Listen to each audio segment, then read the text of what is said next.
All right, hi. So now we're going to show a demo about using the Radia Sirepo.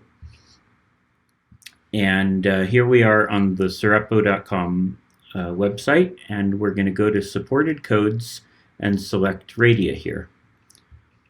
So now we're in Radia, and we see our workspace. And so now I'm going to create a new folder called webinar demo. And then I go into webinar demo, open, and now I'm going to create a new simulation. And the new simulation is going to be called undulator. We'll call it planar undulator. Okay. And under magnet type, we select undulator. So the freehand option, I'll let you play around with yourself. That's that's a two-dimensional interface for building up magnets. So for undulator, now for the beam axis, we have to select which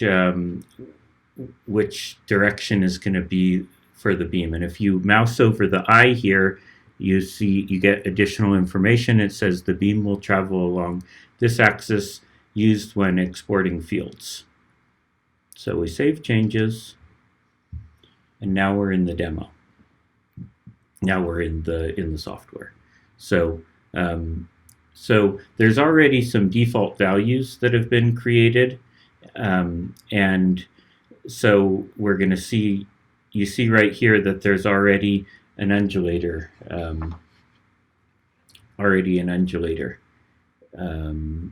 the screen. So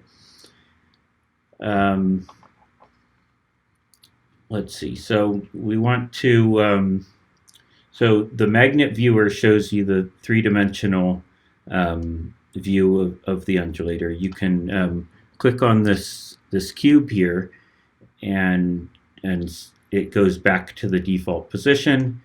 You can select the different orientations, X, Y, and Z, and you can see the object from different angles. So we'll go back to X here. Yeah, now we have other reports that we're going to be looking at as well. So there's a solver, there's field paths, there's the field on the path, the field integrals, and the kick map, and we'll be looking at all of these a little bit later. So, okay, so now within the magnet viewer, we select fields, and this allows you to view different objects inside the magnet. So if you look, you see there's M, which is the magnetization. There's the B is the magnetic field, A is vector potential, H is the effective magnetic field, and J is the current density. So we'll select M and select Save Changes. Okay, and now if you look in here, you can see we're looking inside the undulator now, and you can see there's these vectors. So these are the magnetization vectors, and see they're all pointing in the same direction in the poles, and then they're alternating directions in the permanent magnets. So this is an unsolved model right now. If we now go to the solver and select Start New Solve, then this will create the interaction matrix and will then solve for the equilibrium magnetization. So that's going to solve. It should just take a couple seconds.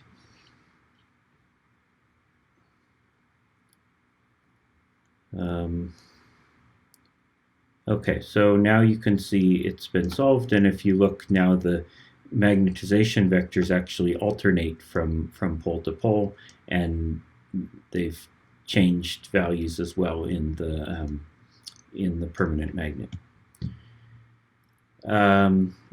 Okay, so right. So now let's go back to viewing the objects. So now we see the magnets again, and we go to the now we want to look at the field path. So the calculated magnetic fields. So if we look at our field path, it's ranging from plus or minus 57.5, and if we view the magnetic field, then we can see the selecting the B as a field this time. It shows you the value, the vector along the field path. Okay, so now we can also see that in 2 dimensions as a line plot in the field on path report. So you can see the horizontal and vertical fields. If we go to the now we want to actually change the endpoints on this because it's not quite extending beyond the undulator poles. So I'm going to select edit here, and I'm going to go from minus 150 to 150, and I'm going to change the number of points to 250 because it's going to be a bit longer. That's not good. Okay, so let's try that again. Excuse me. We have to start a new solve in order to ensure that the field is calculated on all those values. Okay, there we go.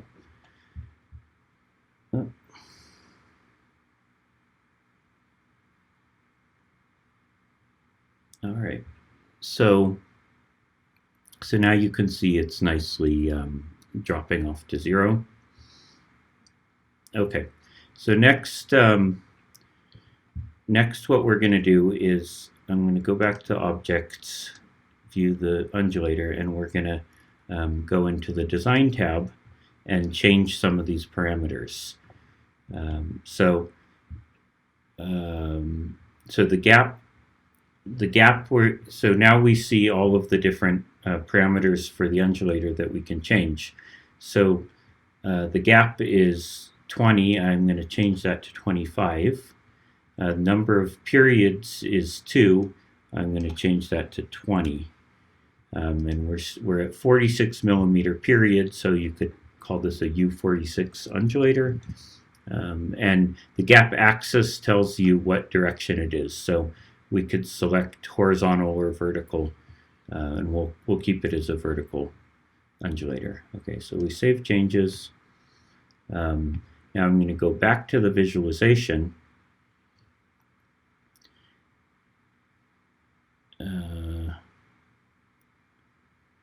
And now we should see the changes in this magnet viewer. Okay, so you can see here we've created a much longer undulator with actually, and it has a larger gap. We increased the gap to 25 millimeters. So now we want to solve it again.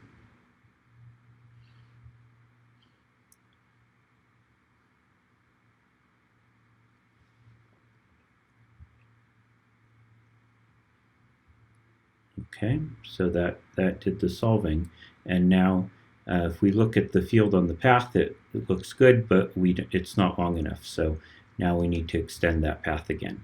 So we want to make it from minus 600 to 600 now, and we're going to increase the number of points to 1,000.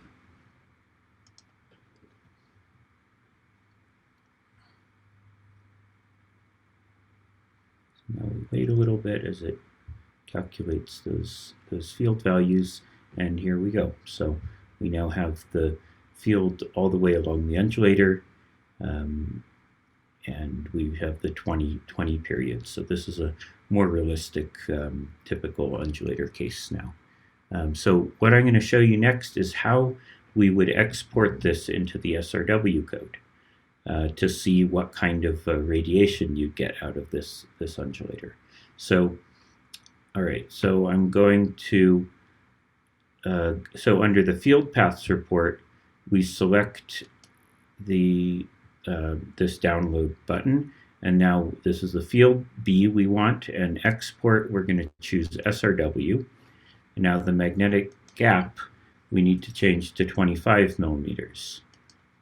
Okay, so now I hit the download button, and now I'm getting this file here, planar undulator z-axis bzip. I save that. That'll go to my downloads folder. I'll close that for now. I'm going to just show you, we would open a new tab in our browser, and we go to sirepo.com again. And now this time we're going to select SRW. Okay. And in SRW, I have got a Radia webinar folder. Let's delete this and create it over again. So just create a new simulation here. And so the new simulation is going to be called read from Radia. And as a source type, we want to make sure we select the electron beam with tabulated undulator. Okay. So here we are in SRW now. And this is the electron beam is the NSLS2 low beta, so that's a particular Gaussian electron beam distribution. And now for the undulator section, so this is a read from Radia undulator U46. Okay, now the gap we need to change to 25. The magnetic data file, this is where we select what we want. So we go down to new here, and now we browse, and now this is our file in the downloads folder. We select that, the zip file, and we save changes. Okay, so then we save changes again. So now this should be an SRW simulation using the NSLS2 electron beam, but this file, this magnetic field file, as a tabulated undulator. And in general, you could also specify different numbers of different gaps. So you have to have a file that contains both the gap and the field values. So here we are. You can see the spectrum that's resulting from this undulator, and you can zoom in and find the energies of the peaks and see what radiation you'd get out of this. So now if you go down and look at that looked pretty reasonable as an undulator spectrum. If you look at the electron trajectory here, you can see something seems a little strange. It's going straight, it comes into the undulator, and then it goes off at an angle, and then it still comes out at an angle. So that's telling you that that the first and second integrals of the field value have not been set to 0. So let's now go back to our Radia simulation, and you could have actually seen that from this field integrals report. So if you look at the field integrals, you see 2.3695. That's the integrated magnetic field, the first integral. So that's non-zero, and so that tells you that the angle is not going to be, the orbit trajectory is going to have an angle when it comes out. So these require some additional tuning of the ends of the undulator, and we're not going to fully solve this problem in this tutorial, but this is something important to notice. Now we're going to go back to the design and just have a look at some of the additional quantities that you can control. So the poles, you can change you can control the cross section. The thickness is set to 5 millimeters here. Then this is the segmentation. So especially when you have a very complex magnet, you need to make sure there's enough segmentation that you're getting an accurate result. So just to change this, we'll go from 252 to 454. Now for the material, we have, it's custom, there's some built-in values, but here we're actually using an input file for vanadium permanent. And if you wanted to look at that, you can click on the download button, and I'm not going to look at the data, but you can see this HM curve in this file. And then there's no magnetization in the poles or remnant magnetization. So I'm going to save this and now go to the permanent magnets. So this allows you also to set the size of the transverse size of the permanent magnet. The thickness is set for you because we've specified the period of the undulator. And so once we say the pole thickness and then the permanent magnet thickness, then it's going to be fixed. This gap offset, just to show you, I'm going to change this to -3, so that's going to move it inward. And then let's also increase the segmentation here. So we'll go from 223 to 113 to 223. We should be able to see an increased segmentation there. There's a material properties that also specify the MH curve here for these permanent magnets, and then here we have a non-zero magnetization. That's what makes it a permanent magnet. So it's in the beam direction. This is the initial value, because once you do the relaxation process, this is going to change. And then there's a remnant magnetization of 1.2 Tesla. So that's a fixed value. The direction can change. And then on top of that, we've got the material properties. Okay, so save that. So we've made a number of changes. Now we go to the visualization again, and we should be able to see here in the magnet viewer that it's changed.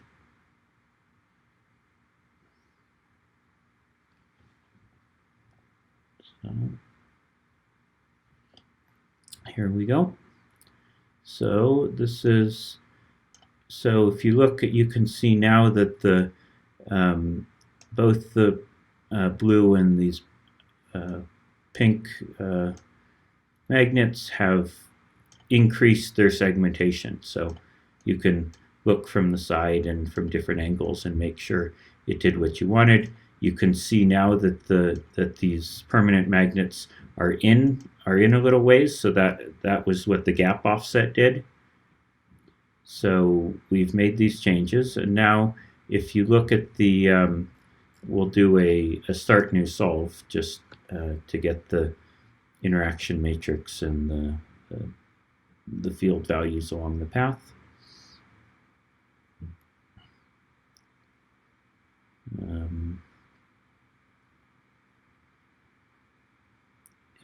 That should finish soon. And here we can look at the field integrals, and you can see that they've reduced. So instead of 2.6 or 2.4, now they're at 0.95. So by varying some of the parameters of this undulator, you could reduce these field integrals, and if you connect it to an optimizer, then you could be able to zero those values. Okay, so there is finally, the final thing to show is the kick map output here. So I talked about the kick map before, and so this gives you the kick to an electron beam resulting from the undulator. And if we go select the pencil here, we can see all the different properties that we could give, the number of points, just to get a good calculation. This is a built-in Python file function that's part of the Radia distribution. So this was showing the horizontal kick. I'm going to select the vertical kick now. We save changes.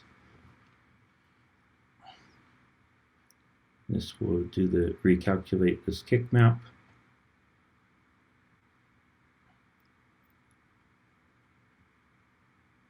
Okay, and now if you look at the horizontal projection, it's basically flat until you get beyond on the edges, and then in the vertical, it's a linear increase. So the net result of this kick map is going to be a vertical tune shift or vertical focusing effect on the electron beam. So now if you selected the download button, you could either get the image here, or you could get an SDDS or a text output. And these are two different versions. For the SDDS would work for Elegant, and the text would work for Accelerator Toolbox and potentially other beam dynamics codes. So that's pretty much it. We can get all of that out of our undulator calculation, magnet calculation. Now, if we select on this cogwheel here, we have some options for exports. We can export a Radia dump file, so that would allow in a Jupyter notebook you could then pull the dump file in, and that would recreate the model in that notebook. The zip file is for Sirepo, so you would export that and then you could reload it in another Sirepo instance. Python source gives you pure Python code that then you could read in to run as a script or run as a Jupyter notebook, and these could be run on Radiasoft's Jupyter server, and then you could continue with the calculations beyond the current capabilities of what Sirepo can offer you. So this doesn't trap you by creating these models in Sirepo. You can get the results and then continue on in another environment. So that's pretty much what I wanted to show.